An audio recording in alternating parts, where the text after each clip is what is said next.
When it comes to enacting change, there are very few leaders that are more influential to America's civil rights movement than icons Medgar Myrlie and Myrlie Evers. Their legacy is a story of love, activism, and sacrifice in a time where fighting for change could cost you your life. Please welcome author of the new book, Medgar and Myrlie, and host of the Read Out, Joy-Ann Reid. Joy-Ann Reid is in the house!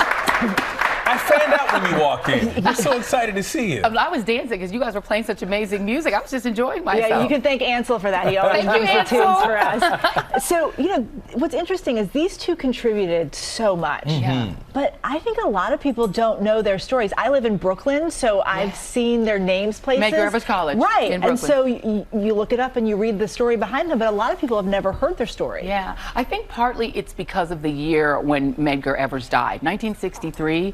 So much happened in 1963, up to and including the assassination of the President of the United States, of John F. Kennedy, the March on Washington, the Birmingham bombing that killed 4 little girls. Like, so many things happened that I think that his legacy quickly got overwhelmed. You also write that this is a love story. Yeah. I think so often we forget about, you know, Coretta Scott King's relationship with Dr. King, but this was a true definition of Black love. Absolutely. It was a love story. It was a partnership. And, you know, part of what inspired me to do the book was hearing Myrlie Evers talk about her love for Medgar. And the way she speaks about him in the present tense, he is the love of my life. And she has such a depth of feeling, even to this day, 60 some odd years after, and she did marry again. Yes, but to say she remarried him, you can still feel her affection for She him. said Walt, her second husband, understood the assignment and understood how much she loved Medgar, and he admired Medgar. So her love for him is what allowed her to put up with the death threats, the threats to their family, the firebombing of their home, because she loved him so much. She wanted to be there for him.